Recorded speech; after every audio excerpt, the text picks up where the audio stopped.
Hello, good afternoon, and thank you for joining us from wherever you may be. We are live from our studios here in Kokomlemle on digital address GA0992539. Our top stories this hour. Some aspirants and supporters of the governing NPP expressed fury protesting disqualification from contesting incumbent members of parliament as the party readies for primaries in just about 2 weeks. We are live in the Ashanti region and northern region for the latest on this as curses are invoked. President Akufo-Addo commissions the new Tema motorway interchange, describing unprecedented infrastructural credit being claimed by former President Mahama as a fantasy, which only exists in the NDC's so-called Green Book. We're live on the ground for that. And to worship or not to worship. Today, we take a look at those churches and mosques as some refuse to reopen immediately despite the easing of restrictions on such meetings. We are live on your digital TV, also on DSTV channel 421, GoTV channel 144, and on YouTube. Send your thoughts through to us on WhatsApp via 054 101 9009.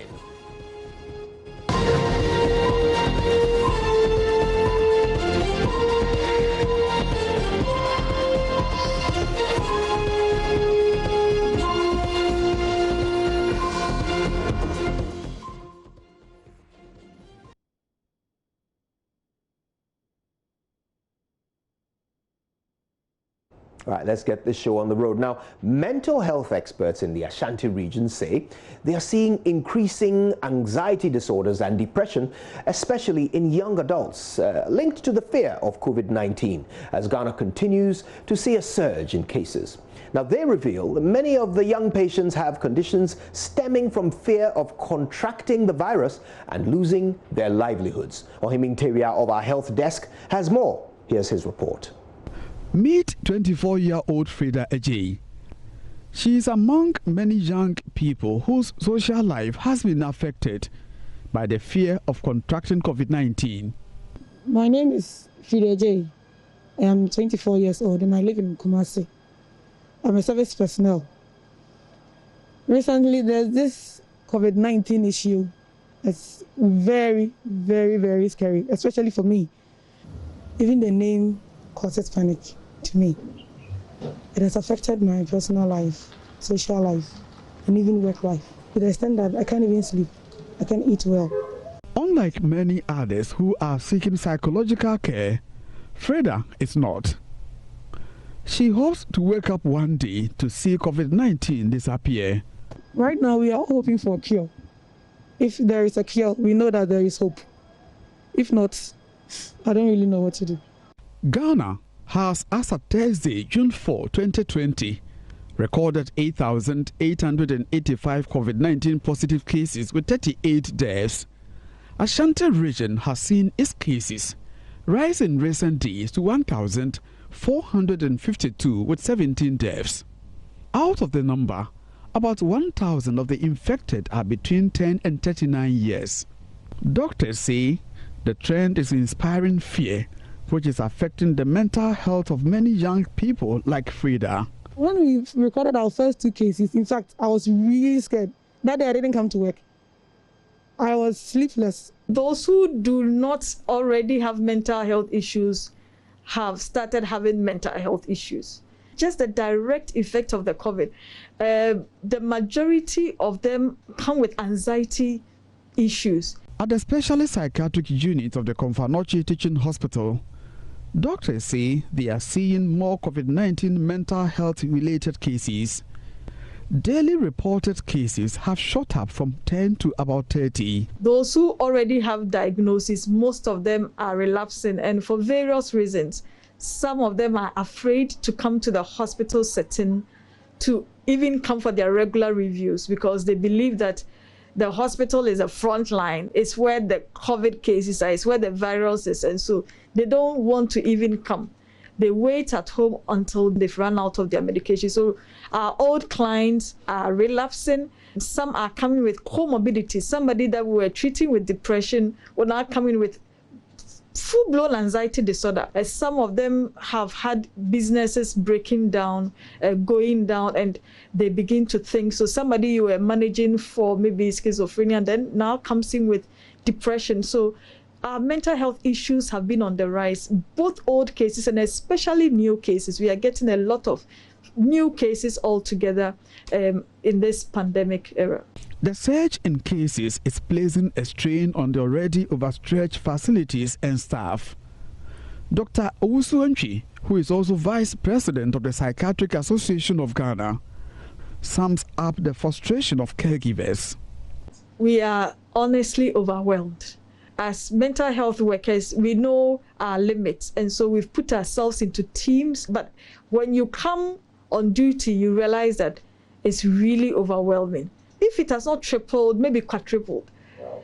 Because we now even have to deal with not just patients who have tested positive and have suddenly become anxious. You have to deal with their relatives. You have to deal with the healthcare provider. So if one person tests positive for COVID, there are about 4 others who suddenly start developing anxiety symptoms that you have to tackle immediately before it progresses into something more severe. And so the parents, siblings, they live with the spouse, the healthcare provider that took care of the person, all have to be brought to be seen at a goal. So our numbers are probably even quadrupling. At the regional level, the Mental Health Directorate says mental health cases, including generalized anxiety, has gone up.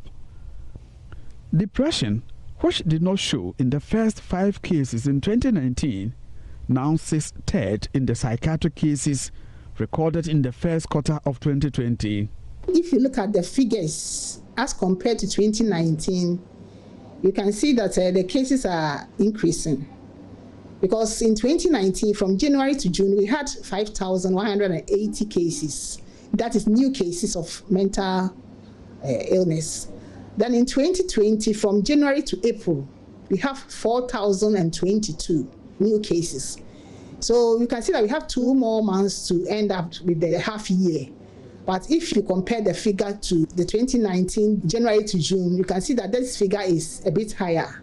Experts warn the number of COVID-19 related mental illness could quadruple in the coming months.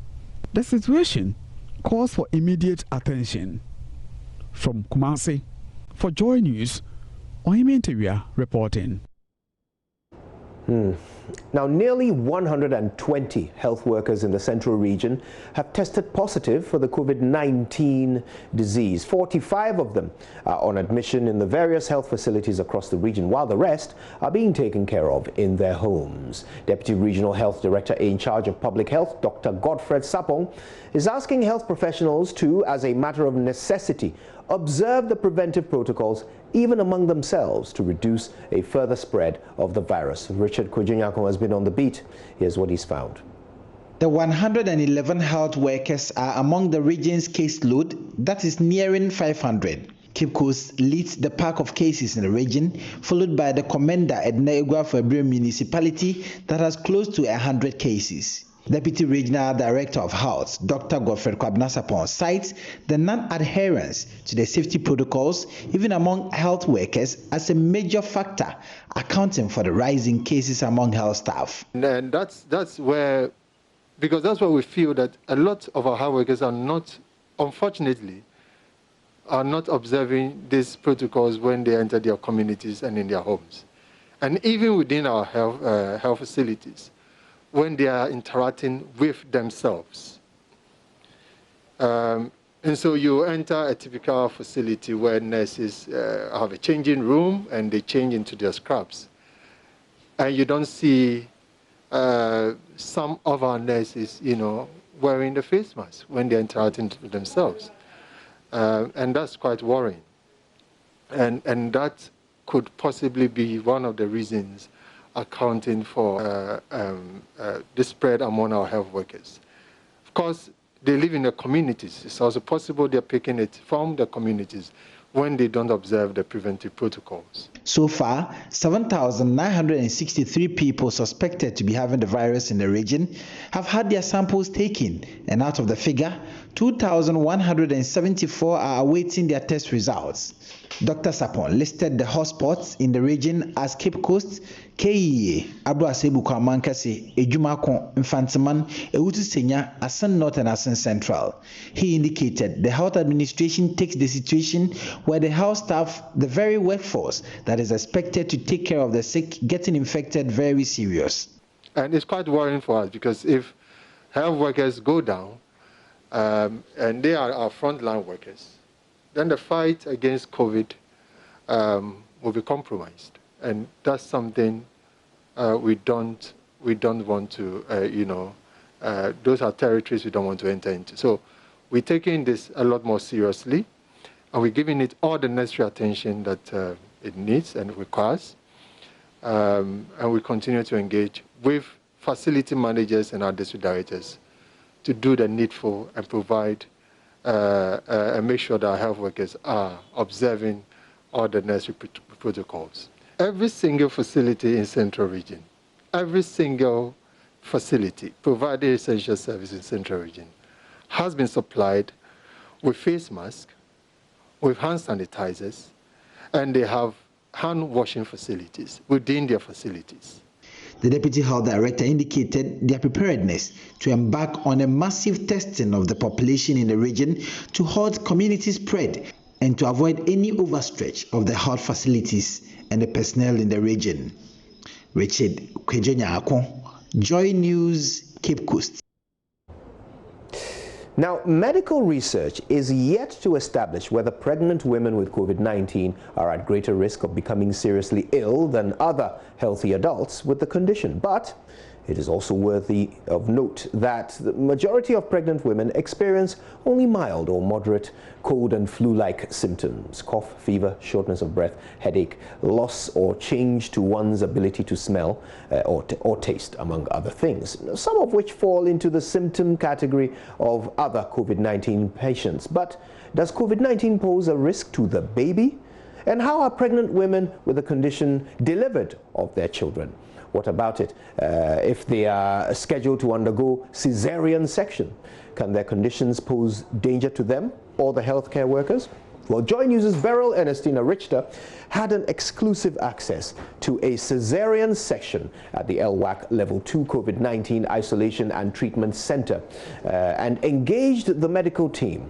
Here is a wrap of what took place on the day of the surgery. It is day 2 of our tour of the LWAC Level 2 COVID-19 Isolation and Treatment Center. We are here at the theater where a cesarean section would be performed shortly for a pregnant woman who has contracted COVID. I'm sure there are questions on the minds of many, and for this particular one, it is very, very important because this pregnant woman has COVID. So I have with me here one of the key members of the medical team here. Join me, let's find answers. We are joined by Lieutenant Colonel Asari. Good morning. Good morning. Tell us what procedure this pregnant woman would be taken through. I'm asking this because we know it's in the minds of many that if a pregnant woman has COVID, would she go through the same processes a lady with no COVID would go through? Basically, we would first of all counsel her. Of course, she must be aware as to what she will be going through. This is a cesarean section. And then we will get an informed consent from her. And then once we get that informed consent from her, we will now get into the theater where you can see my team members are preparing. What does it all entail? As you can see, we are all in our PPEs as well, knowing quite well that we are going to deal with a condition that is highly infectious as well. So the patient will come in here, and then we will clean the back. After cleaning the back, one of my team members here will now give her what we call a spinal anesthesia. And in this case, we are just going to instill some few mils of a local anesthetic agent into the back. And that will numb her from the nipple downwards. That will also facilitate us finishing with the surgery. After the surgery is done, She will then go to the ward, and then we will still continue from there. But then we have also prepared that should in case the spinal fails and we have to get into a general anesthesia, we have our anesthetic machine here. We are not only thinking about the mother, the baby is equally important. So we are equally ready as well. Once the baby is delivered and the baby will need any form of resuscitation, we would carry that out effectively.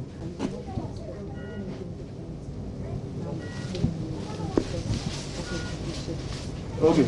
We are still in the theater. We are waiting for the patient to be brought. I have with me here one of the key team members. He is Lieutenant Colonel Ejarijan. He's the obstetrician gynecologist. He will tell us what to expect in this first C-section that would happen shortly. Basically, nothing different from the regular cesarean section, except we know that because of the patient's unfortunate infection with COVID-19, we need to take precautions for mother and for baby, and for the team members who will be involved in the procedure. But we don't expect anything untoward or anything different from what a normal cesarean section would be. Okay. Now, the nagging question would be that because of the lady's condition, would you say she's at more risk for this C-section, or it would just be nothing, it would just be the normal? Based on what has happened elsewhere, there's no increased risk to the patient with respect to the procedure, but there are some unknowns. We don't know what the baby that is going to be born is exposed to within the environment in which we all are. Of course, all the team members are wearing full PPE, so we are protected, but we don't know the condition for the baby. But for the mother, we don't expect anything different from what the baseline risk is for patients who have had a cesarean section. So what would happen to the baby once he or she is delivered? The general guidelines, as discussed with the pediatricians, is babies are supposed to be nursed with mothers if babies are well. Of course, maintaining some social distance and bringing babies to mothers only for breastfeeding. Beyond that, our senior pediatricians in the hospital are on standby to provide any additional care that the baby will need if there's any. Okay. So it's interesting to note, as Lieutenant Colonel Ejari said, the baby would still be kept here. And as he said, we shouldn't expect anything different. The only different thing is they are clothed in full PPE. So my team and I would still be hanging out shortly because I understand the patient is ready and should be brought in so that the surgery can start. And I must mention that we've tried to get the consent of the lady to interview, but she's declined. Of course, we respect that. So what we will do is we would wait outside. When the surgery is done, then we'll interview the rest of the team members to find out how the whole processes went through. But we wish them all the best. So the surgery is over. It's few minutes after 1, and I have with me here the gentleman I interviewed early on in the theater, Lieutenant Colonel Ejarijan. He's an obstetrician gynecologist. He told us how the whole surgery went. Well done. Thank you very much. So generally, as said before, it went as planned. There was actually no any aberration from the normal. What we did was what we'd expect to do anywhere else.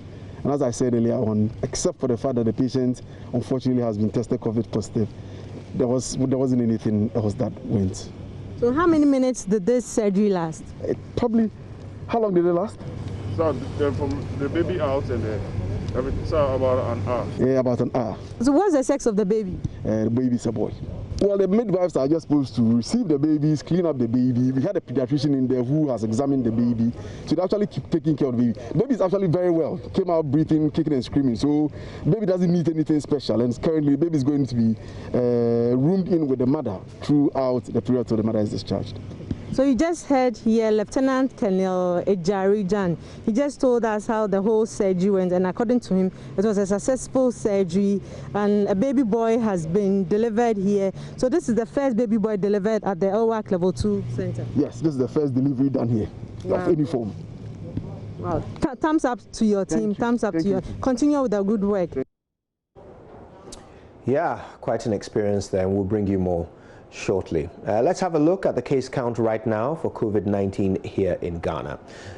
5,658 active cases out of 8,885 confirmed cases altogether. 3,189 of these cases have recovered, Sadly, we've lost 38, and the regional breakdowns continue with the Greater Accra region still in a substantial lead with 6,182. But that's followed closely by the Ashanti and Western regions, and then Central region and the others follow. Central region, of course, starting to develop a number of hotspots, especially now with a number of healthcare workers being infected in that region. We'll be bringing you that story later. Right, still to come, politics after the break, and so many other things. Stay with us.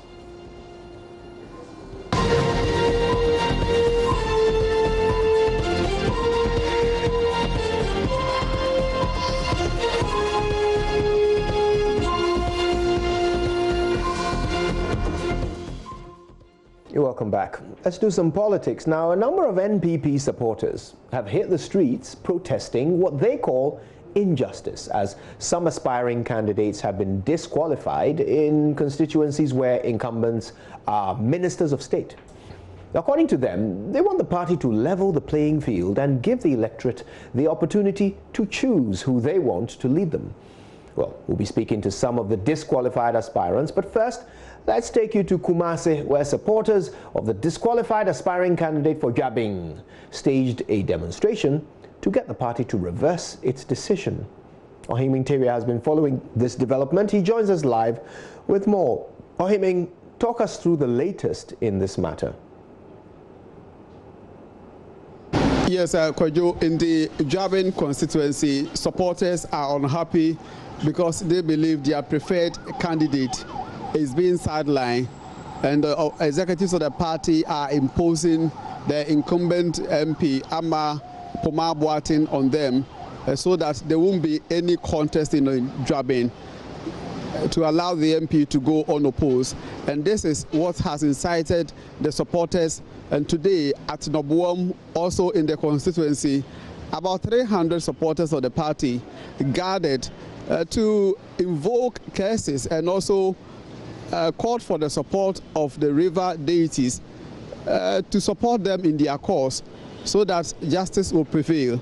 According to supporters who claim to be constituency polling station executives, came from almost 10 polling stations from Jabin constituency, and they tell me they have been in this business for a very long time, and this candidate that they have been rooting for, Francis Owusu Echao, a mining consultant, is contesting the position for the third time.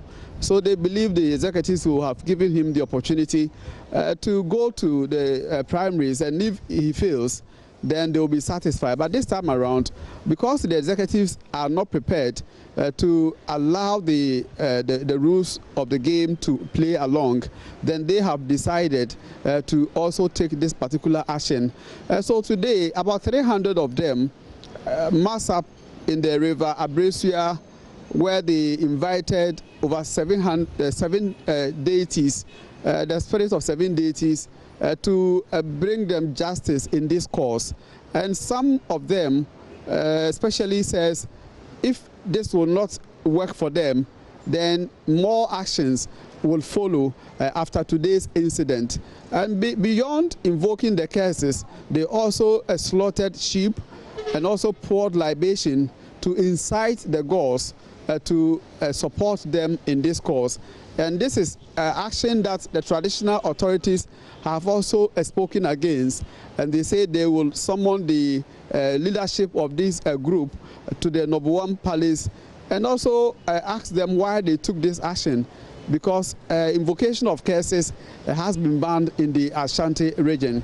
Kwajo, the leader of the group, Ransford Obin, says this will not be the last action, and they believe that yesterday's a comment by NPP Vice Chairman Mr. F.F. Anto on a local radio station in Kumasi, indicating that the Member of Parliament for Jabe will be allowed to go unopposed, show that there's been machination by the executives to sideline 2 other contestants, including Mr. Francis Owusu Echao. And that is why today they went to the riverside, gathered in their numbers, though there's been a ban on social gathering and political campaign as part of the COVID-19 protocol measures. They went there and also to call for the support of the girls so that they will have fairness and justice in this cause, Kojo. Fascinating development. Now, Ohiming, tell us, so at this point, how is the party responding to all that is unfolding? Or are they considering the requests of these protesting members? Unfortunately, I have not been able to speak to the party executives, but the information I have picked from close sources indicates that actions of this nature cannot influence decision of the national executives. The national executives' decisions are backed by the party's constitution, and no amount of pressure like this can compel them to rescind their decision. But even then, the decision of the vetting committee is yet to be made public. So those who are contesting, for instance, the two other contestants or the aspirants, Mr. Francis Owusu Echao and one other person, Opoku Menu, are also expected to be informed of the party's decision. So for the MPP executives, they are unperturbed about this particular action. Right. Well, we're going to have to keep an eye on this, no doubt, as it unfolds. And yes, we know you'll do that for us, Ohiming. I want to thank you very much for that update. Ohiming Teria there, a correspondent with the politics desk, bringing us that story from the Ashanti region. Now, we can now listen to the Ashanti regional organizer who spoke on this. Body would sit together and have a meeting, and apart from what the General Secretary will bring, we as a region too, our preparation towards this primaries, like we said, all those who are involved in the contest especially, will meet them and talk to them, so that, because look, at the end of the day, if we finish the contest and there are so many people who are aggrieved, it won't help the party. This is the stronghold. So when we are doing things, we have to do things very well. So I personally believe that it's going to be a before and after primaries. Before, what the party need to do, we'll meet the various contestants and talk to them. After the primaries too, we'll meet them and talk to them, so that after the primaries, we'll go with a united front.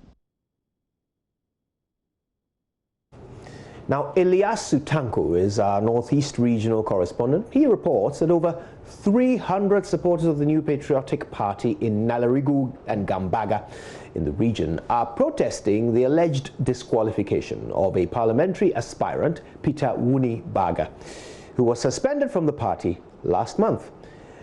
He joins us with more. Eliasu, tell us more about this demonstration of 300 people. The demonstration has just ended. It moved from Nalerigu, the regional capital, to Gambaga, where the protesters addressed the media. Now, according to them, they have heard, or the basis for this particular demonstration is that is the allegation that the national executives have invited this particular candidate, this particular aspirant, over a comment that he made on a radio station in the regional capital here, for which reason he was suspended. Now, according to the supporters, they heard that the national executives have invited this particular aspirant, and according to them, they are on their way disqualifying this particular aspirant. And so what they are demanding really is that they are asking that the suspension was illegal. They are asking the national executives to reverse this particular suspension that was imposed by the regional executives. They are also asking that all bottlenecks should be removed on the way of Mr. Peter Baga for him to contest this particular upcoming primaries. And so we saw a lot of elderly women, children, all over, coming from far-flung villages in the constituency to take part in this particular demonstration. demonstration. Now, Eliasu, it sounds to me as if this is somewhat a preemptive demonstration because they are anticipating his disqualification. But how is the party responding to this? Are they taking it seriously? Have they said anything?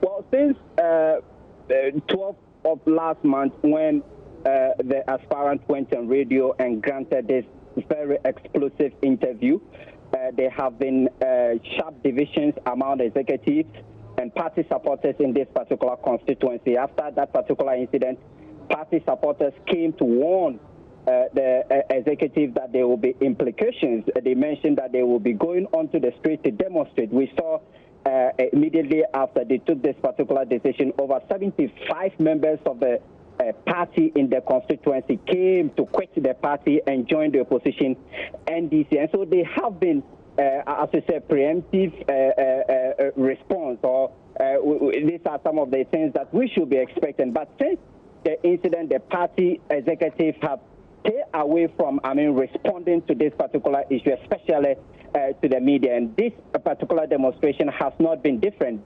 There have not been any comment from the party executives in the region. Now, was this a sanctioned demonstration, as in were the police aware? Was there police protection? Or was there some objection from the police to this, this demonstration?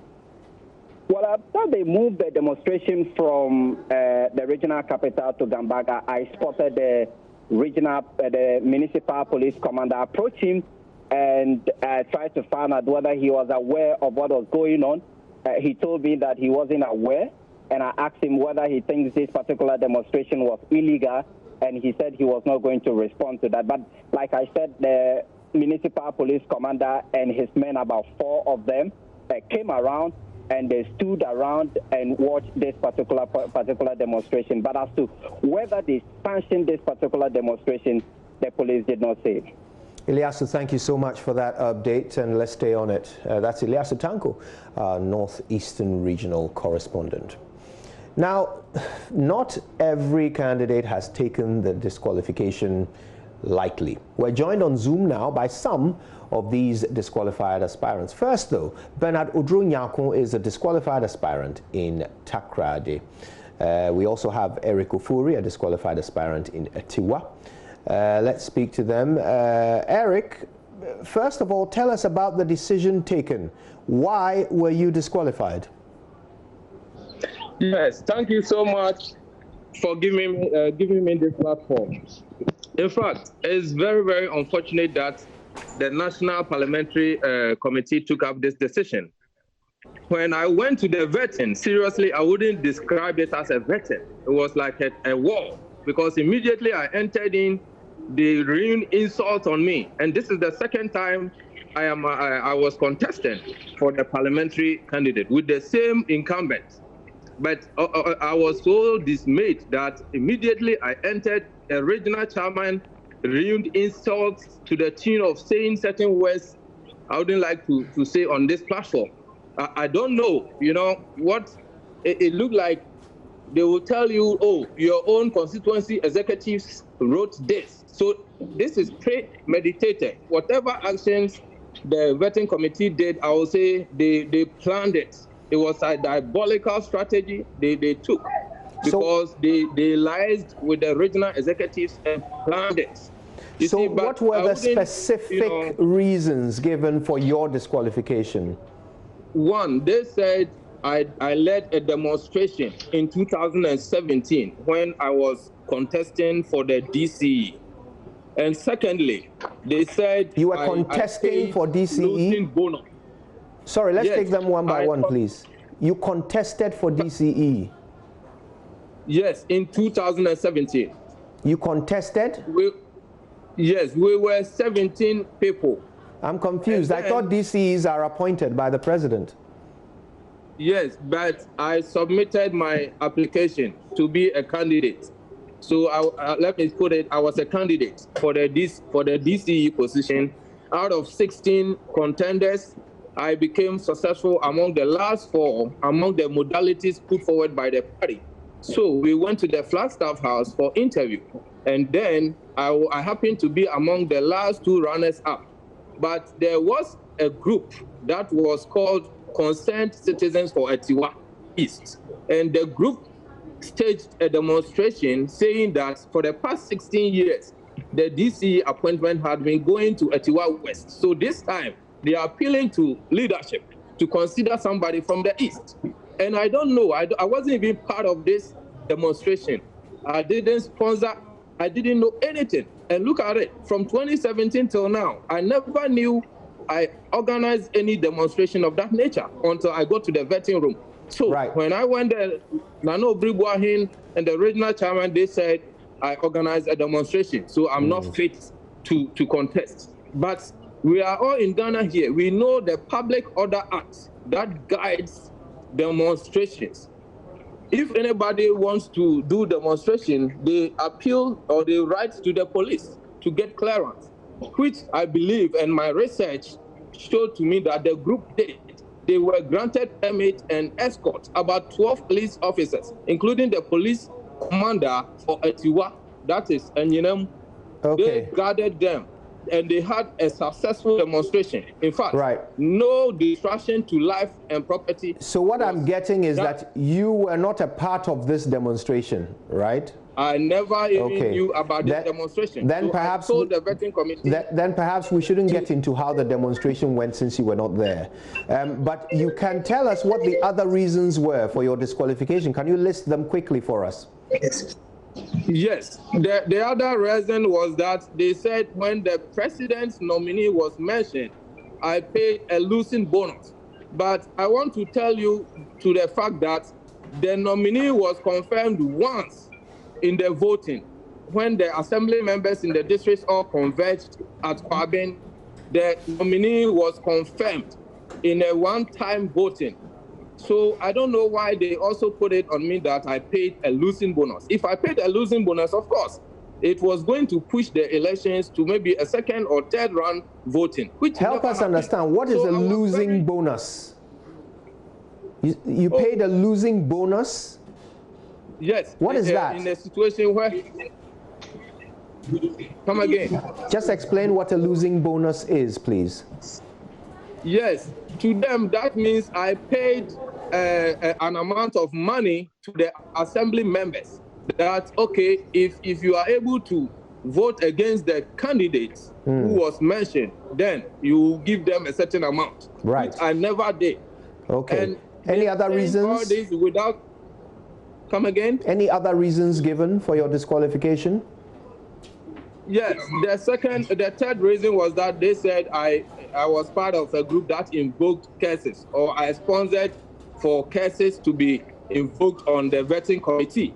And I have been residing in the United States, so I got to Ghana that very day the cases was invoked. So I knew nothing about this cases that was invoked. Okay. Upon hearing that, before I went to the appeals committee, I did a disclaimer in the Daily Graphic that told them that I knew nothing, and I condemned such nefarious acts by Any other reasons? I want to move on to your other disqualified colleagues. So any other reasons? The other reason was that I haven't nurtured the party. You see, and this is where I found so wondering, because I contested in 2015. And since 2000, since the year 2000, I've sponsored the party. I've been part of TESCON. I was TESCON organizer in KNUST campus in 2008. I've done so much. I live in the United States, but I purchased air tickets to come and vote. I came down here in 2016. Okay, let me bring in Bernard Odro-Nyarko. Mr. Odro-Nyarko is also a disqualified aspirant from Takoradi. Mr. Odro-Nyarko, thank you for your time with us. Do any of these reasons resonate with you, or were you given different reasons for your disqualification? Okay, good afternoon. Let me say good afternoon to our viewers. Can you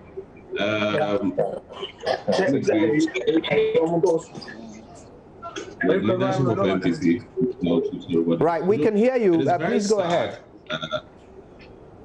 It is very sad we're getting this at the moment, but I agree with my brother Eric who just spoke, because from my point of view, I can specifically say the vetting that they did at Takoradi, it wasn't a vetting. I can't point for a fact, from my point of view, it was an insult. But even as much as we believe in that, for now, I can tell you for a fact that I've never received any official document that states that Bernardo Nyako is being disqualified.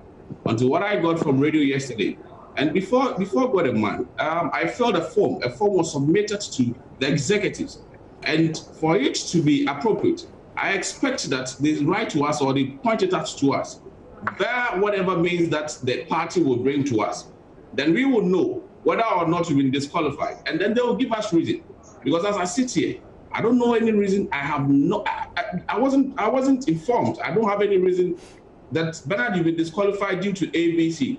Wow. Until when I wasn't getting anything from Takoradi after the vetting, and then I saw the post out.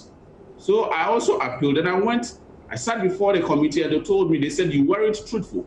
Now, but where from you not being untruthful, not you being untruthful. I filled the forms. You have the forms. Okay, you point to me. Okay, you said you were born 1980 something. You said you did this. So tell me, Bernard, we find out that your age, I mean, it's not correct. Or we find out what he says you are, it's not correct. Bernard, the address you gave us that you are in Takoradi is not correct. Then I can tell you for a fact that, okay, fine. What you are telling me holds. But you tell me they wrote on my form, he wasn't untruthful. What did I do? What did I say? That I'm not untruthful. So did they tell you what you had said that was not truthful? But they didn't. Right. That's a fascinating story. Bernard, stay with us because I want this to be more of a conversation. So let's bring in Kafui. Kafui Amega Kojo is a disqualified aspirant from Atiwa East. That's the other side of the coin to his colleague Eric. Now, Kafui, tell us your story. Were you disqualified for any particular reasons? Yes, thank you for the opportunity given me to maybe speak on this big platform of yours. We went for the vetting on the 7th of March, and then what came out of the vetting decision is that I'm an entrepreneur. I've established businesses out of the country, and then I have a microfinance institution out of Ghana, which was in Silarion. We did some business things in Silarion. Unfortunately for us in Silarion, when parties change hands, we were more handled, and unfortunately we have to lose our license in that country, and then have some depositors who has their funds, but finally their deposits were paid to them. So when we got to the vetting grounds, they used that one as an excuse that we had a business thing in Silarion, and then there was a publication in Silarion standard time which stated that we took depositors' money and we couldn't pay, but then we showed documentation. The second issue was that we have benefited from cases that was involved on our behalf, but unfortunately, the case. Hello, Kafui, can you hear us? Hello? Yeah, Kafui, if you, can you hear us? Right, we may have lost Kafui there. Kafui, are you there? So we may have lost Kafui, but I think we still have Bernard and Eric. So let's talk to Bernard for a moment. Now, you have been disqualified, and it doesn't appear. Oh, right. We have Kafui back. Sorry. Let's complete this with Kafui before we come back to Bernard and Eric. So Kafui, tell me, you are stating the reasons of your savings and loans or financial institution in Sierra Leone, which had some issues, which you say you have resolved. But you've been disqualified based on that. Did they point to which of the bylaws of your party you are supposed to have breached by your business in Sierra Leone? Yeah, again, come up again. Is there a particular bylaw in your party's books, your constitution, that you were quoted as having breached by your business in Sierra Leone? No, there wasn't any of that nature. But then I believe that what happened at the vetting was something that was premeditated and situation which has brought about these issues. But then I believe that if the vetting was allowed for it to be more interactive, we could have had the privilege to have explained ourselves better. And then to were you not allowed to speak? Were you not allowed to speak at the vetting? Have the opportunity to sit down to engage them in any interaction. It was only to go into vetting to realize that the decision was going to be handed over to you, and this was our decision from vetting. So they hand it over to you, and then you leave the vetting. I feel that that was not the right thing to be done. But then that notwithstanding, we had an opportunity to appeal against the decision at the appeals committee at the Kokomemi office, which was very fruitful. They engaged us very well. I engaged them for almost about an hour, and then they listened to our case. They got to understand that the issue that happened at the vetting, the National Parliamentary Vetting Committee in the region, was not something that was credible to have disqualified us with. But then the decision will lie with NEC, whether for NEC to accept whether they will reverse the decision or they will uphold to the decision. And then unfortunately, we had NEC coming in. So you're currently awaiting that decision, right? That decision is already out, and then to indicate that NEC has opposed to the National Parliamentary Vetting decision that all disqualified applicants in the Eastern region would hold. They will not reverse any of the decisions. But I believe that it's the party's decision. We are in a situation that is not a comfortable situation looking at the COVID era. And even though I disagree strongly with the party, I respect their decision and I'll live with it. Right, so you are not going to take it any further. How about the other two? And please feel free to chip in, Eric and Bernard. Do you plan to take this up any further? What are you going to do? Yeah, as my brother rightly said, the party's interest is supreme, and that we need to respect the party's decision, in as much as we do not agree. Me, for one, I do not agree with the reasons being, in quotes, if it comes out that Bernard is disqualified, I will not, and then I will never drag this issue, as I said earlier on, the party's interest first. Because I want to stand in the name of the party or be in the name of the party as is well, then serve the good people of Ghana. If the party feels that, hey, look, Bernard, we don't want you, but we expect one X or Z to contest or to do that, fine. That is what we expect. So for me, I don't think I'm going to press any charges. I'm not going to press any court issue because we made it clear before we filled the form. There were rules and regulations, guidelines as part of it, that we are not going to go to court. In as much as I'm peeved, I'm not happy with the decision. I respect the party's decision, and then we keep moving forward. That's interesting because as far as I understand it, you don't actually know the party's decision. So how can you respect it? The party hasn't told you what you were untruthful about, unless you know. Within our party, what happens is that once NEC comes out with a decision, NEC's decision is such that they will not have to write to you. They will not have to write to you, but the decision is now out. The General Secretary has published the decision, and it has come out clear. But I believe that we should all come and then resolute around the party to ensure that we move the party into Victory 2020. It might not be a decision that we all like, but because of the supreme interest of the party, we need to accept it. Right. Okay. I want you all to listen to this for a moment, and then we continue our conversation. So this is the Director of Elections for the NPP, Evans Nimako. He says that the party is working to resolve these issues. Let's listen to him and then get back to this. For us, all these issues, we are human, and so yes, disagreement will come when official reports are communicated through the General Secretary. Appropriate actions are Have you had any official reports of grievances?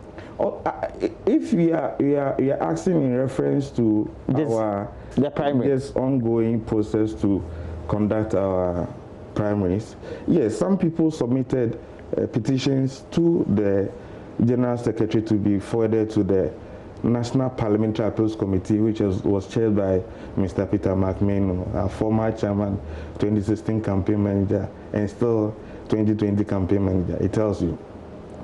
It was supported by Dr. Dokufo, S.K. Boafo, Mantilizi, Madam Cecilia Brandapa, other leading members of the party in that committee. So there were in-house discussion with all the aggrieved people, and it is expected, and they appreciated that the final decision will come from the National Executive Committee. And so by so doing, the General Secretary will issue the decisions from National Executive Committee, and it is expected that all aspirants will accept the final decision. Okay. So there are petitions, but there are... Petitions were received. Okay. Petitions were How many petitions were received? I think I can talk of 78, some by people who were not recommended by the vetting committee, and some by others who feel that people who had been recommended by the vetting committee have some issues to discuss, and that has gone on, and we've gone past that phase. That allowed the national chairman to call for the National Executive Committee to consider both reports from vetting committee and National Executive and the Appeals Committee. When are you going to conclude with that as a party, so that those who have raised those petitions, put in those petitions, they will have some finality before this is convened? Once the National Executive Committee comes out, that's the final. When is that? We've done that already. Oh, okay. You've thrown the 78 petitions in the trash bin? No, not that. I mean, within the 78, considerations were given. So some individuals who were not recommended by the vetting committee, the appeals committee recommended to NEC that their issue be reconsidered. And I'm saying that once the report was considered by a National Executive Committee, which the JS will issue out, it is deemed that the party has spoken. Evans Nimakun there. Let me get reactions. Eric, I'll start with you. This is what the party is saying. How do you respond? Yes, I think for me, the Director of Elections has spoken. He was the Secretary to the Appeals Committee. They've come up with their decision. The decisions, as we all admit, we are not happy about it.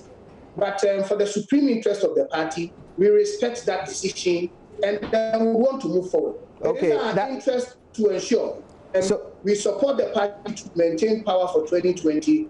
It is not only becoming an MP that we can serve our constituents. We can serve our constituents in any of the capacities that we may have privately have ourselves, or from any part of the party. And we believe that the supreme interest of the party holds. For me, that is my belief. All right. Now, I was asking Eric, actually. Eric, can you hear me? I think you have to unmute your Zoom feed. You have to remove the mute so that we can hear you when you speak. Let's try and let's get Eric to do that so we can hear him. Eric, let's try again. Can you hear me? Yes. Okay, good. So yeah, give me your reaction to what your party is saying. Yes, in fact, I am very disappointed in what my party top-notch guys are doing, because this is the Dankwa Buzia Dombo tradition.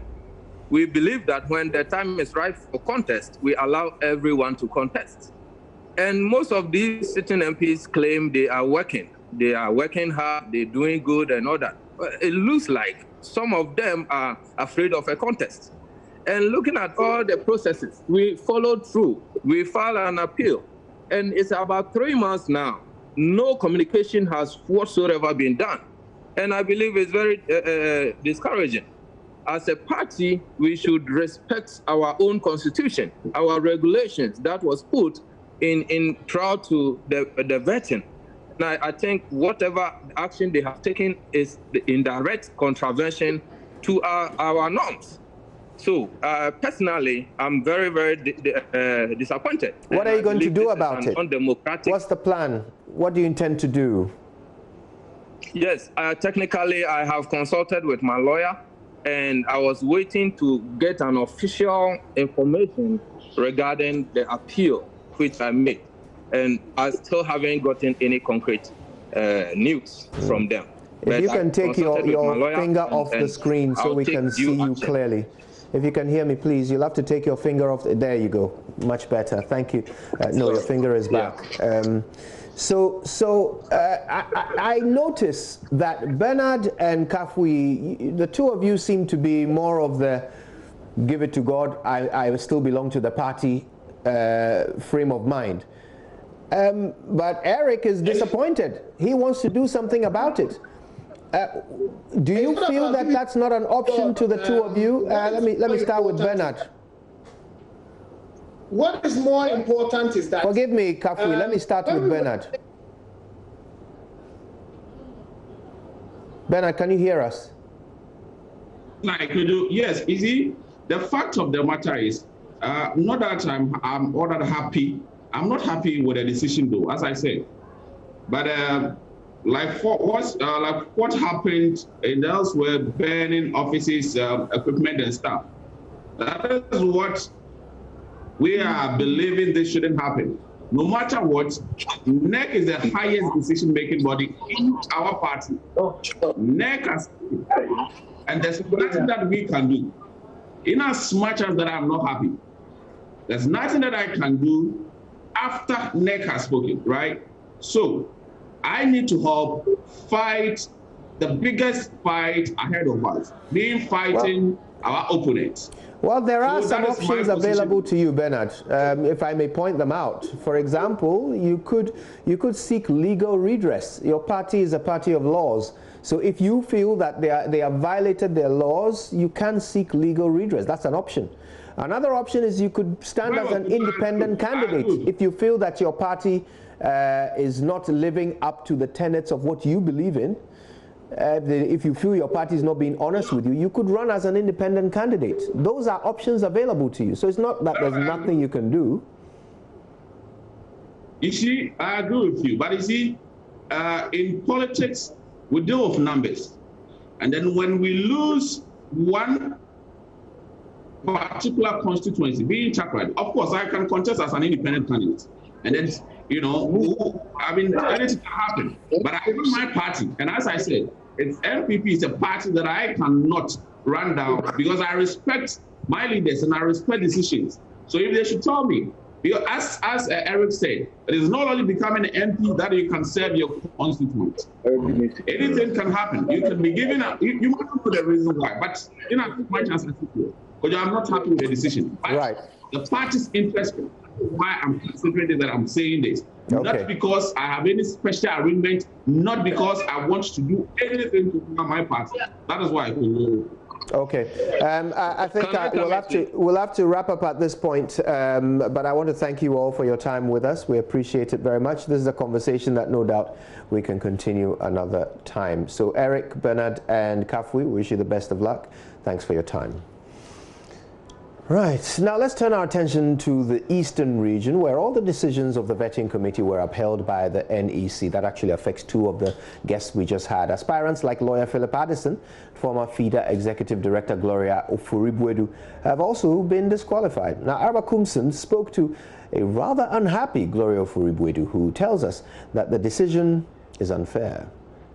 I was told that my name was not even mentioned in the report. So my impression was that if my name is not in, then it means when the appeal is even decided, mine will not be decided. And there were, you know, whispers that I'd withdrawn. People thought I'd withdrawn and all that, which I considered absolutely ridiculous. But well, finally I left. And this morning I heard on the news that I've been disqualified. And I'm like, disqualified?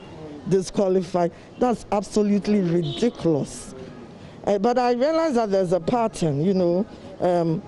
A lot of us who were, you know, aspiring for parliamentary seats occupied by ministers have been disqualified in the region. But I would say that it's a democracy. If we don't want competition or we don't want competitive democracy, principles laid down by Danko Buzia and Professor Dubois, who we all supported at the beginning of the return to democracy. Then we might as well abolish the delegate system so that nobody votes, and then the party handpicks. But that will also be a dangerous precedent. And don't forget that scientific research has been shown by Benefson that the party stands to lose about 400,000 votes if they handpick candidates. Even Dr. Makutufo, who is also a member and a leading member of the party, has warned that this issue of handpicking candidates is also unfair. So I consider it unfair. I never saw the incumbent in that party, Atachia. He showed up in February 2008 and within 3 months contested the primaries. What are you talking about? He wasn't disqualified at that time. You want to say I'm disqualified. How did he enter the party in February 2008 and contest elections within 3 months? What kind of card did he bring?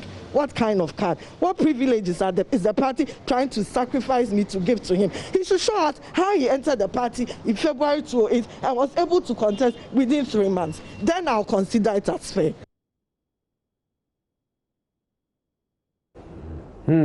Now let's move to the Bonahafo region and precisely to Doma, where some supporters we are told, are on rampage protesting the disqualification of their candidate. Precious Semevo is our man on the ground there. He joins us live. Precious, first of all, is it the Bono region or the Ahafo region, and what exactly is the situation where you are? Well, it's the Bono region, and as you rightly said, Doma Central constituency. That is where the incident happened yesterday. Now, this is what happened. Yesterday in the afternoon, as we gather from the constituency office of the party, some party followers or supporters who are believed to be aligned to one of the two candidates contesting to represent the New Patriotic Party in the upcoming general election, that is Dr. Yao Yeboah. Now, we understand that during yesterday's Asempa FM's Ecosi Send program, a panelist on that program said that in Doma Central, Dr. Yao Yeboah allegedly will be disqualified or has been disqualified to contest, leaving Mr. Kukwadima Menu, the current MP and Minister of Health, as the sole candidate to represent the New Patriotic Party. That appears not to have gone down well with some followers allegedly affiliated to Dr. Yao Yeboah. And I'm told 3 of them went to the party office, gathered some belongings at the party office, some equipment, air conditioning, radio, chairs, and other things, brought them outside, and then set them ablaze. We are told that the 3 of them who perpetrated that act has been arrested as at yesterday. But we also understand that there is calm today because the police provided security at the party office to ensure that everything goes on well. People can be able to do their normal activities. Now, a check at the constituency level indicates that they do not have any official communication suggesting that somebody has been disqualified or not. And another check at the regional office of the New Patriotic Party, that is the Bono region, also indicates that they do not have any form of communication from the national office suggesting that a report indicates someone, and for this matter, Dr. Yao Yeboah, has been disqualified.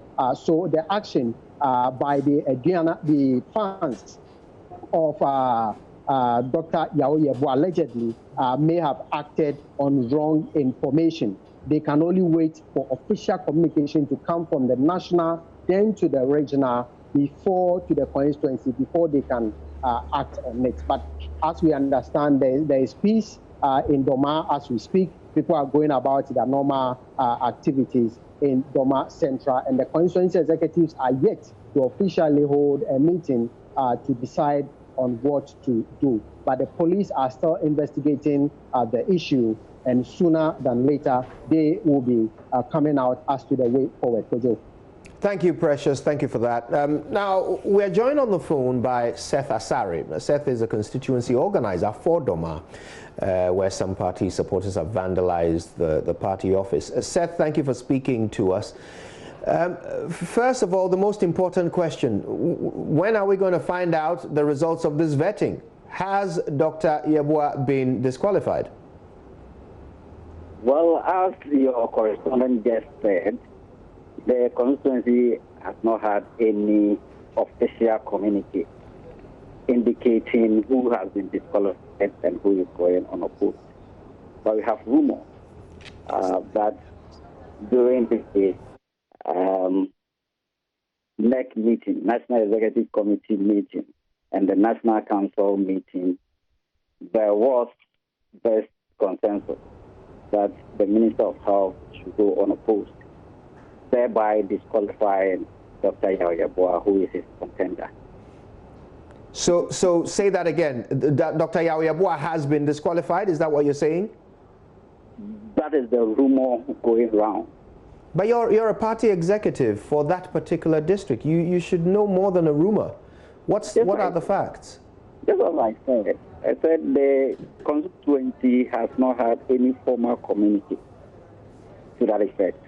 We only have rumors, and we are waiting for the official communique. So when are you supposed to hear back? According to your program of how you are doing the vetting, when are the results of the vetting supposed to be communicated to you at the district level? Well, that is determined by the National Executive Council, and I understand the General Secretary will speak to these issues anytime soon. So you don't actually know when you'll be hearing the results? Not actually, but I know between now and Monday we should be hearing or having a very formal communique. Right. Okay. Now, the individuals who vandalized the office, according to our correspondent, they've been arrested. Is the party going to press charges against them? Well, some of them have been arrested. Others are still on the run, and the police is doing their best to pursue them and get them so that they can also face the rigors of the law. Right. So as to whether the party is going to charge them, I think once we bring them before the law, we send them to court. The court is going to look at the damages that they have caused to the party office, and if the court sees it right to at least charge them, then the court will charge them, and they'll have. So you don't intend to attempt to interfere with the investigation? You will let the police, Not at all.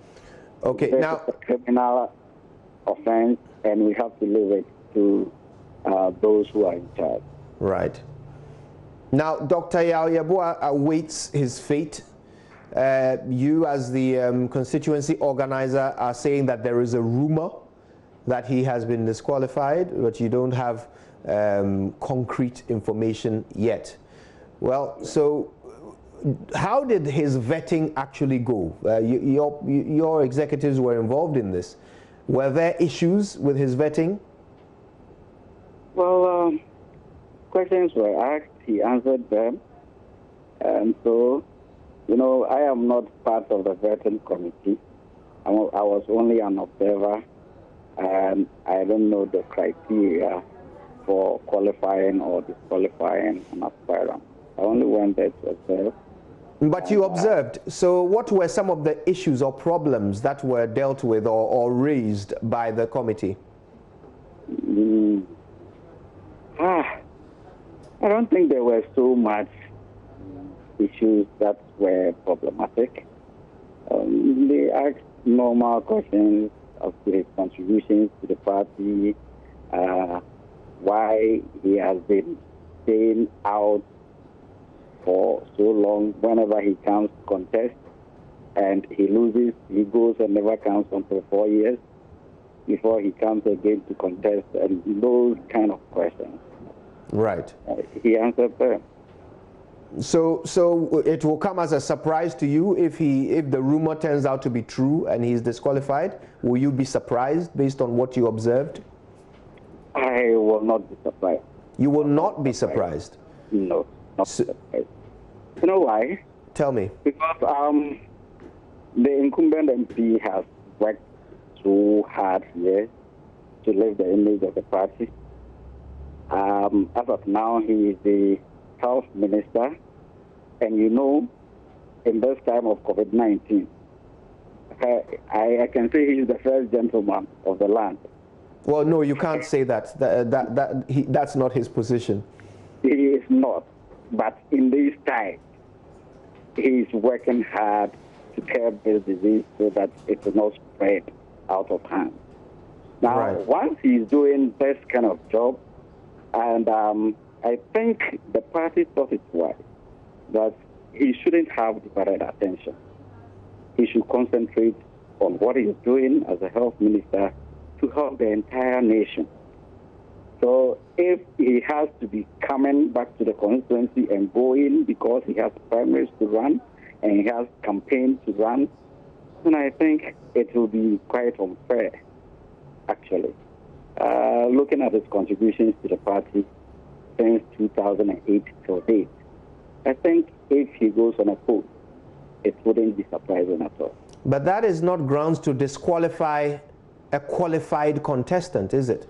After all, you're a democratic organization, aren't you? I'm not saying that is grounds to disqualify a qualified person. But you're saying that you will not be surprised. I told you earlier, I don't know the criteria to qualify or qualify a candidate. But you're saying that you will not be surprised as a party executive. You will not be surprised if a qualified candidate is disqualified because his opponent has been working hard? I have a problem with the use of qualified candidates because the party has not declared that person qualified yet. So I cannot say disqualified a qualified candidate. As I told you, I don't know the criteria for qualifying or disqualifying a candidate. Well, I'm saying this based on your own description of how the vetting went. That the questions were normal, the answers were normal, but you will not be surprised if he's disqualified.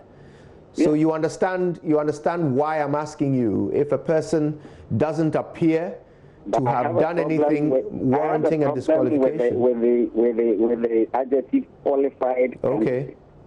You see, because the party has not declared him qualified. So allow me to ask the question without that word. Right. So do you feel that a candidate should be disqualified because his opponent has worked hard? No, I don't think that is what I'm trying to suggest. What I'm suggesting is that the party knows best. The party headquarters, the National Executive Council, which is the highest body in our party, knows best. They know who is best as a candidate for each constituency.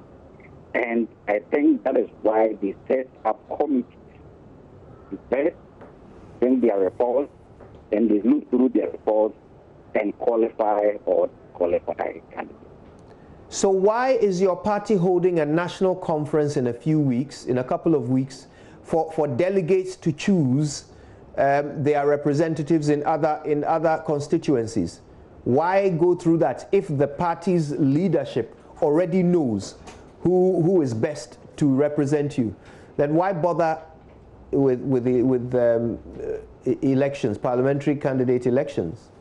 No, clearly, there might be 2, 3 or more people who qualify and who, in the wisdom of the party, know that they can do well in the constituency. If that happens, then those people will have to be allowed to go for the delegates to decide on one of them.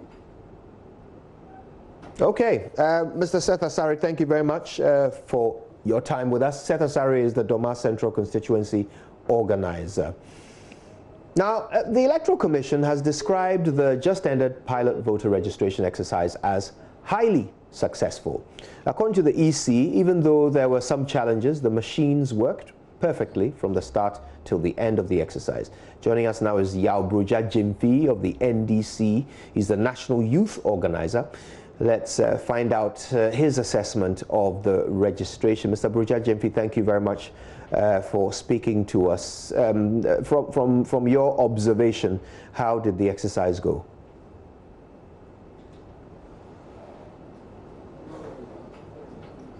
Right, I think you might have to disengage the mute button so that we can hear you, Mr. Brujajimfi. Can you hear us?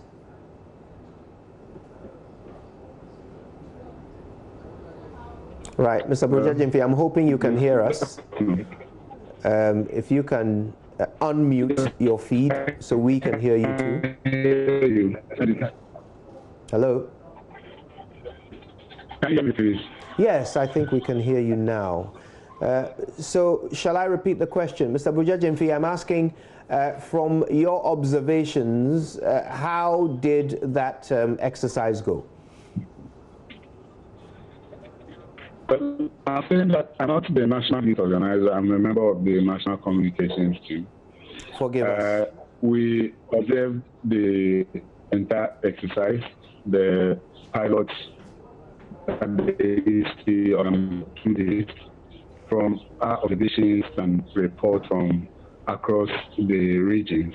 The exercise was a failure. We are very surprised about the information put out by the Electoral Commission, because it does not entirely reflect what actually happened at the various registration centers in the 16 regions of Ghana. So tell us what you observed.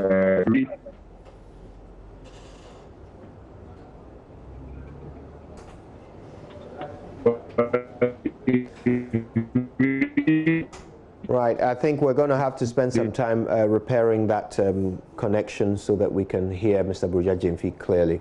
We'll take a break at this point. Still to come, reopening of churches and mosques, sparking some debate to reopen or not to reopen. All of that when we return.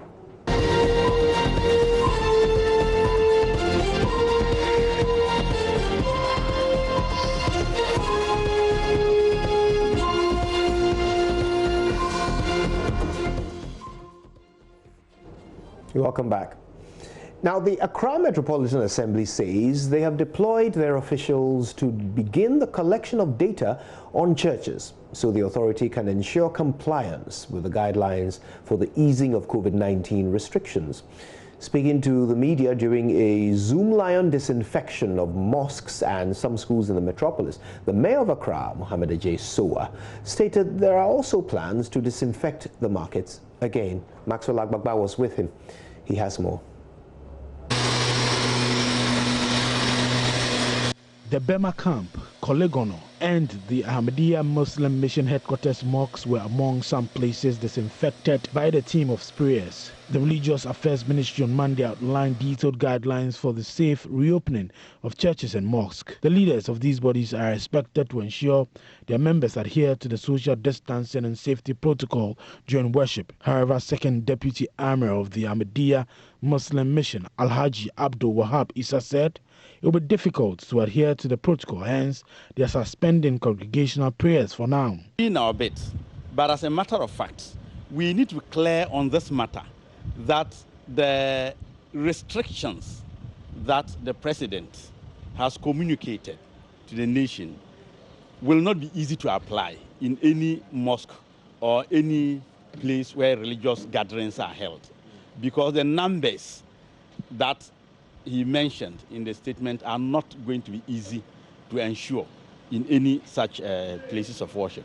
So we have also communicated to our people the 100 maximum and then 25% capacity of these houses of God. We've communicated to our members, and we're asking them to stay put until further communications are given. Then we can see whether we can actually step in and continue our worship in congregations like we used to do before. In Islam, prayers have specific timings, prescribed timings. Although some of them have ranges. If we take the evening prayer, for example, it's a point time. You cannot say that people continue coming in sections and that kind of stuff. It's a point time. You must go in and worship at that time. Jummah is a service that takes quite a bit of time. In our mosque here, Jummah normally lasts for about 2 hours. So it's not possible. to do it in sections. That is not going to be possible. The mayor of Accra, Mohammed Ejesoa, said he has deployed officials to start collecting data of churches to help enforce the required directives.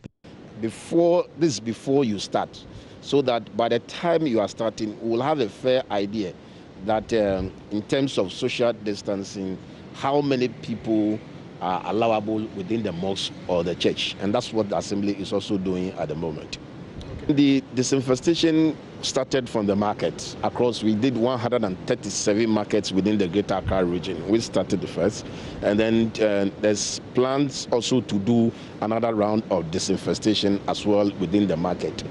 I must say that the wearing of nose masks has become an acceptable standard measure of curbing the spread. And wherever you pass in Accra, people are wearing it. And even if you see anybody who is not wearing it, he may have it in his pocket or hidden somewhere that by engaging the people will do so. So we do periodic checks, especially in the market. And it appears that this is something that over 90% of people that come into Accra have bought into it. The Ministry of Local Government and Rural Development, the Zongo and Inner Cities Development Ministry, and Zoom Lion will continue with the disinfection of all mosques.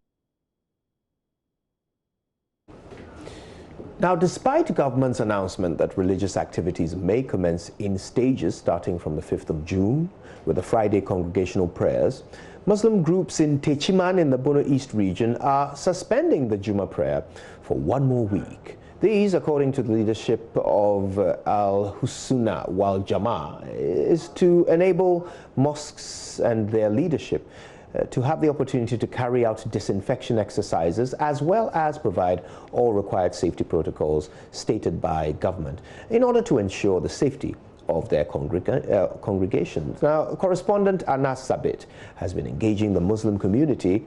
Here's his report. Fellow Ghanaians, with effect from Friday, 5th June, we will begin stage 1 of the process of easing restrictions. An abridged format for religious services can commence. 25% attendance with a maximum number of 100 congregants can worship at a time in church or at the mosque with a mandatory 1 meter rule of social distancing between congregants. Per this announcement by the President, His Excellency Nana Addo Dankwa Akufo-Addo, Muslims across the country have been given the green light to conduct the Friday congregational prayer for the first time in nearly 3 months. What does this ease on restrictions mean to this religious group? Murtada Mohammed tells JoyNews how he felt after receiving this news. When we heard the presidential announcement regarding the easing of restriction on public gathering and other related issues, I think I was very happy about that, because as a Muslim, I think it will give me the opportunity to pray in congregation. Beyond the ease on these restrictions comes the issue of the risk in joining the congregation, most of which are strangers from different locations. What are these Muslims considering before entering into the various mosques for the Jummah prayer? Mansour Anas shares with me his expectations. Yeah, before entering any masjid or any mosque, we'll check and see if there are proper checks at the entrance. You have to get a Veronica bucket and then soup. In addition to that, sanitizers, so that I will feel safe when I get inside. I will feel that whoever coming into the mosque will follow the right protocols laid down by the President. Now, what are the leadership of the various mosques under the Ahlus Sunnah wal Jama'ah sect doing so far as the laid down measures are concerned? Are they considering opening the mosques for the Jummah prayers today? Imam Idrisu Suleiman is the Techiman Municipal Chief Imam. Even though the President has eased the restrictions, but we cannot open our mosque throughout the municipality this week.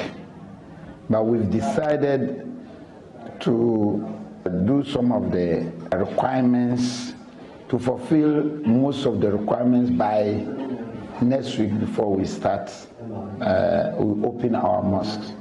Is there any reason why this group are suspending the Friday congregational prayer for one more week? Imam Idrisu Suleiman again. We did not disinfect most of our mosques. At the same time, we have to educate our members because we are praying with so many people. If we didn't give them the education before we open the mosque, there will be so much trouble in the mosque. That is why we wanted to educate most of them before we open the mosque. What does this news of the suspension of the Juma prayer mean to the people? Are they okay with the decision taken by the leadership? Yeah, I think it is a very good decision. No, you see, in Ghana, what we need or what we lack is kind of information and education. So if the imams have taken it upon themselves to educate the masses before maybe organizing Juma prayers next week Friday, I think it is in good direction. Looking at things in Techiman here, we can't get all those things in all the masajid or our central mosques where we pray Juma prayers. So to get things right, we have to let this week go so that we can get ourselves prepared for the Juma prayer next week, inshallah. So that's the best we can do. Reporting for Joy News, Anas Sabit, Techiman. Still on the reopening of places of worship, the Ghana Catholic Bishops' Conference says that the decision to resume public masses or not have been left to the discretion of the archbishops and bishops, and on condition that parishes in Ghana will be able to fulfill the directives outlined by the appropriate authorities in the country. Also in the last few hours, the Anglican Diocese Bishop of Accra, Right Reverend Daniel Silvanus Mensah Toto, has been addressing Anglicans within the diocese. Now he says Anglicans should return to church on the 21st of June. Watch this. Parishes are expected to put in place a medical team to be trained, including ushers. The Red Cross and St. John ambulance can be used to train medical team at parishes. All parishes must have access to an ambulance in case of detection of any symptom of COVID-19. Constituencies have ambulances. The numbers to call are 311 and 112. And also identify health centers to fall on in case of emergency. There must be a room designated as a sick bay. Those without sick bays can erect clinical screens at corridors. A bed and a wheelchair should be provided. Each parish should identify a doctor who would advise or talk to parishioners on health issues. Parishes can also use the medical board within the diocese. Ushers need to be protected with aprons, face masks, and clinical gloves. 3. General protocols to observe. Entrances must be labeled entry and exit. Veronica buckets, soap, and sanitizers must be placed at the entry points. In order to prevent too many hands touching the tap, one person can be assigned to open the tap and dispense soap using clinical gloves. It was joy and relief for thousands of motorists when President Akufo-Addo joined the people of Tema to commission the newly constructed motorway interchange. The 2.1-kilometer two-lane dual carriage has 730 meters of underpass, as well as an improvement of 1.9 kilometers two-lane carriage from Ashaman roundabout to the Tema Harbour. Even before the celebrations got underway, there's already a battle between the NDC and the NPP over who should take credit for the project. We'll get that right here on the Pulse shortly. First, though, Maxwell Agbagba with a report of the commissioning today. The new Temamoto interchange project cost $56 million US. It is a grant from the Japanese government through its agency, JICA. Well, this week, we've been hearing controversies about this project, with the NDC and minority in parliament calling for President Mahama to be credited. Many came here with expectations that President Akufo-Addo will address those concerns by the minority and the NDC. But the closest the president came to addressing that issue was a jab to the NDC. He has also been talking about the dualization of the Tema-Aflao roads. He says plans are far advanced to convert the Temamoto Way into a 3-lane dual carriageway. The current 2-lane dual carriageway will be expanded into 3-lane carriageway per each direction. And 3, expansion of the Accra-Tema motorway into a 3-lane dual carriageway with service roads under a public-private partnership arrangement. Evaluation has been completed, and we're awaiting approval from the Public-Private Partnership Approval Committee of the Ministry of Finance to engage the contractor. More than 2,000 people died on Ghana's roads in 2017. In 2018, more than 2,000 people died. President Akufo-Addo has been raising concerns about the high spate of accidents on Ghana's roads. He is calling on the MTTD and other state institutions to help reduce the carnage on Ghana's roads. As we talk about the upgraded conditions of our highways, we as Ghanaians need to be mindful of our responsibilities in the use of our roads. Although the necessary safeguards have been put in place, the severity and frequency of accidents on our highways due to overspeeding and indiscipline are a great reproach to all of us. Motorists must be extra careful and disciplined on the highways and resist the temptation of overspeeding. Better roads should be a catalyst for national development and not instruments of death and pain. It is time we brought road accidents in our country under control. The agencies and departments of the Ministry of Roads and Highways, especially the Ghana Highway Authority, in collaboration with the National Road Safety Authority and the Patrol Unit of the Motor Traffic and Transport Department of the Police Service, MTTD, need to intensify their educational and sensitization activities on speed control, axle load control, and road preservation.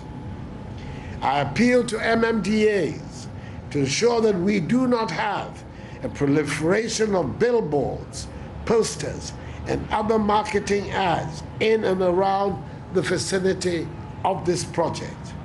Let us use this superior road network responsibly and productively. So with all the controversy surrounding the new Tema-Motorway interchange, we've been finding out from the Roads and Highways Minister, Kwesi Amoakwata, who deserves the credit for this project. He says it is not important and it's immaterial. Invitation, a ministry does not invite former president. Protocol-wise, my ministry cannot go and invite a former president to a project like this. I had to invite the sitting president to come and commission the project. And you listen to the addresses and the speeches, from the ambassador himself, from the JICA representative and from myself, it was clear, the negotiations and signings of the agreements, the work, this work took 28 months. It started from February 2018. February 2018, it has just been completed. The second part, we started negotiating for the second part last year. We haven't yet to sign the agreement. So if anybody says that he had the money there, even as I speak today, until we sign the agreement, the government of President Akufo-Addo hasn't put a thumb on the money. It has been negotiated, it has been agreed, within a week or so. Everything is ready for us to sign the agreement, that will cover the second phase. Now, ahead of today's commissioning, the NDC minority in Parliament held a news conference demanding that credit be given to former President Mahama for his role in getting the project started.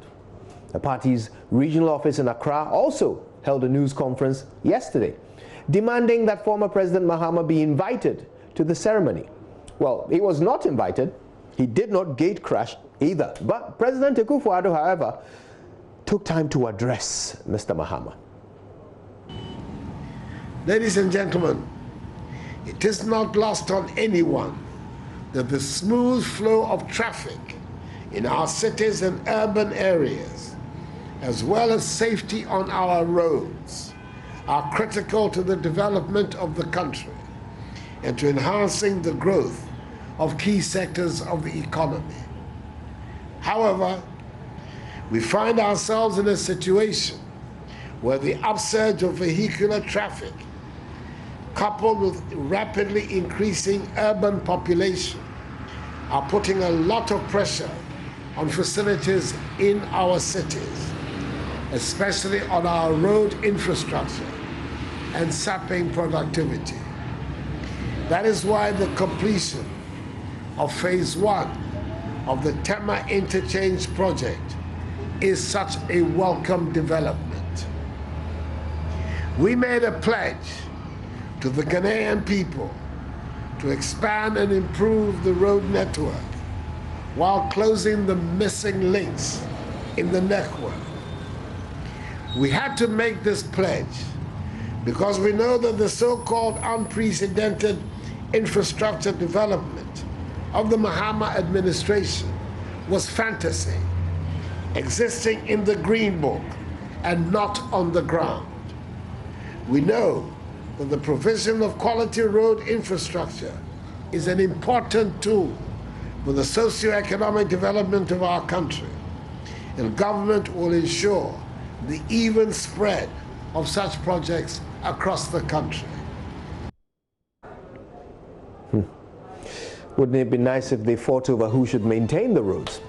Anyway, that's where we're bringing things to an end on today's edition of The Pulse. It's been a pleasure to bring it to you. We're back next week with even more. Gifty and Apia returns for usual service. But please stay with the Joy News channel because we've got amazing programming coming your way. If you want more news, go to myjoyonline.com.